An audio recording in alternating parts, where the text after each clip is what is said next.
Hi, my name is Tanya and welcome to Utility Jane. Today is Monday. My groceries have just been delivered. I'm going to cook a simple and delicious meal while I restock my fridge and pantry of all the little things that's going to make my week in the kitchen run a whole heap smoother. So let's get into this. I found this sweet potato brownie recipe online, but it used gluten flour. So I'm just going to play around with it and switch it across to a gluten-free recipe. Now, one of the things I'm going to get back to doing, but I had no oat flour, so I'm just going to quickly mix up enough oat flour so that I can get the brownie in the oven, because I have some bread that I've chopped up to make crumb with, and they can be in the oven while I get on with a whole heap of other things.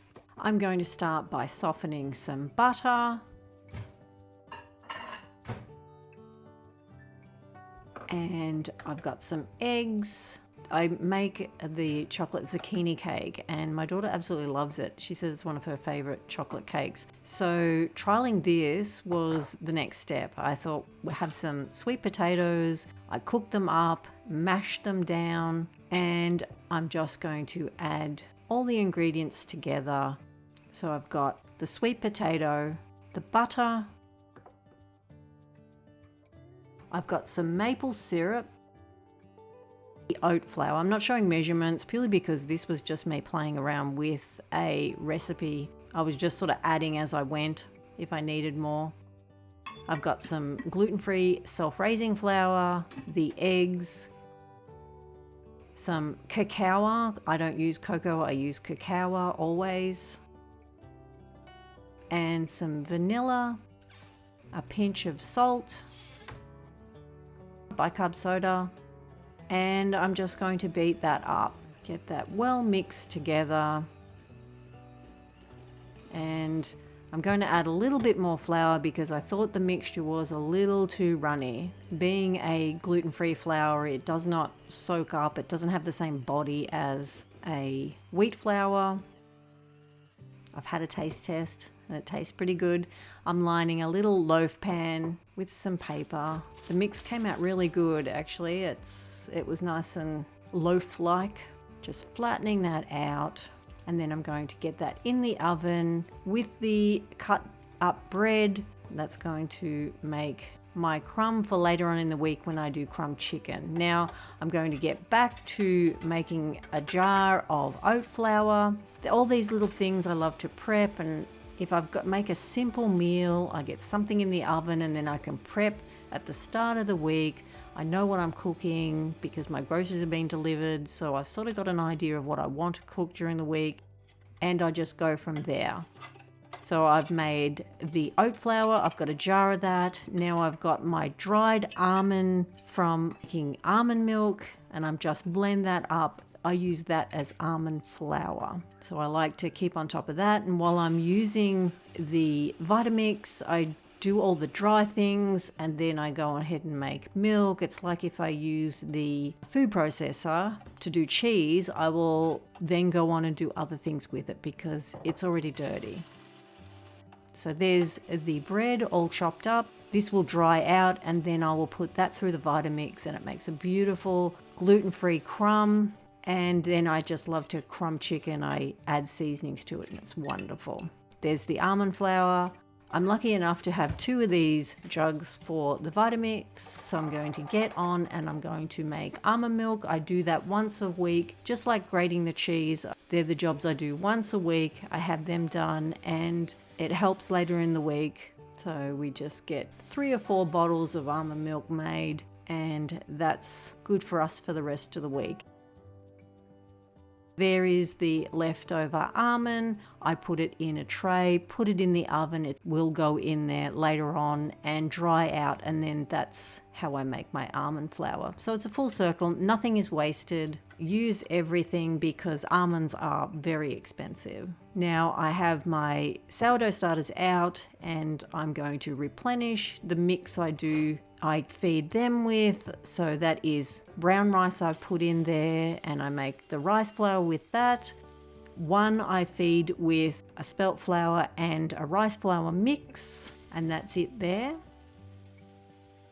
So I have that in there, and I'm just going to feed them up, and then I'm just ticking off jobs as I go. It's so nice to have all these small things just done and ready for the week. The spelt and rice flour in there, and I've put some water in. I've mixed it up, and now it can sit on the bench for a little while and then can go in the fridge.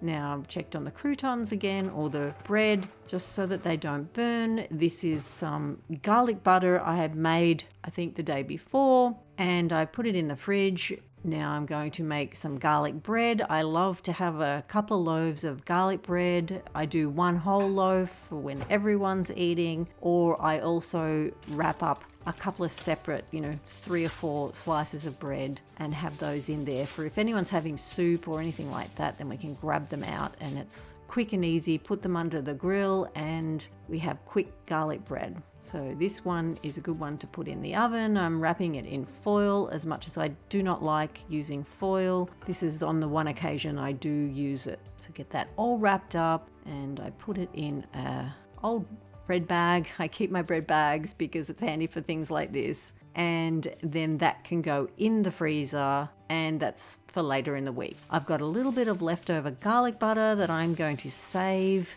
for later on when I cook dinner, and I'm going to get on with grating some cheese. I love to have a big container of cheese done for the week. Then we're right, we can add it to whatever I'm cooking, and I don't have to hand grate anything or get the food processor out again to do that. But now that I've grated cheese, I'm going to make a pastry because I have bought some mince, some beef mince, and I'm planning on making a pie. So while this is dirty, I'm just going to mix up some pastry and get that in the fridge for later on in the week. And once I cook my mince, I love to pressure cook all the mince and have it all in container ready to go. When I come in, have my pie crust already done. I just got to get it out of the fridge, let it warm up, get it rolled out, get the meat out, heat it up, put vegetables or whatever I want with it, and it's the quickest pie. It does not take me very long to whip up a meat pie and have it with a side salad or anything like that. So that's another thing I have planned for later in the week. And I've made pastry before. It's always changes. I add what I have and it always turns out lovely. I think the more you make it, the less stressed you are about pastry.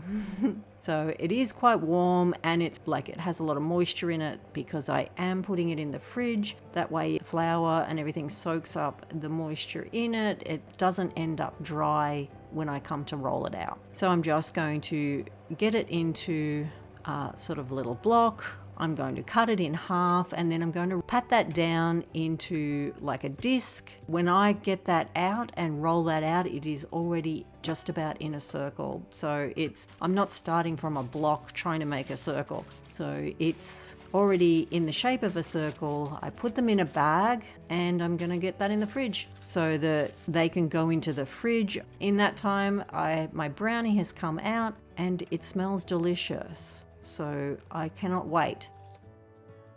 I'm getting my almond mix in, and I've got the bread that was drying out, and now I've put the temperature up. I was given a pumpkin from my neighbor, so I'm going to roast that up. We're going to have some with dinner, and I will probably make a soup with that for the rest of the week, maybe for the weekend, to have with the garlic bread. So it's a big circle of just doing things. It's like I'm roasting this broccoli. We won't eat it all for tea, but I'm going to then have it in the fridge. I can add it to other meals, or it can go in the freezer and I add stock to it, some potatoes, and I have a soup really quickly. So I'm going to get some veggies in, just some frozen corn. I've got some carrots that I'm going to just chop up, just a simple veg. And I've been out to the garden and I've picked a heap of chard. I'm going to get some chopped up, some for tea, some into a bag, and that's another time-saving thing that I do for the rest of the week. Now, I had these carrots left over from the last shop, so I'm just going to chop those up because now I have fresh ones in there. I'm going to put these in a bag, and these will go into the freezer, and they'll either go in our dinner or my dog's dinner because he loves to have vegetables with his meal. Now I'm bagging up all the bread to make into a crumb. The roast broccoli has finished, sort of semi-steaming, semi-roasting. I'm going to get my steaks on and cooking. This is a delicious, simple meal that's easy to throw together while you're making other things, prepping for the rest of the week. I'm just going to do an easy salt and pepper. I've had my pan on and heating, bit of olive oil, and I'm just going to get them in there. I'm going to sort out my sink while all this is happening, get my dishwasher stacked, trying to keep on top of everything. Now I've got my garlic butter out, and that is what I'm going to have on top when the steaks are cooked. This is a really delicious little topping. We like a bit of garlic butter on them. And I'm using up that last little bit of butter. Rather than having it kick around inside the fridge, I'll use it up on these, and that will be really delicious.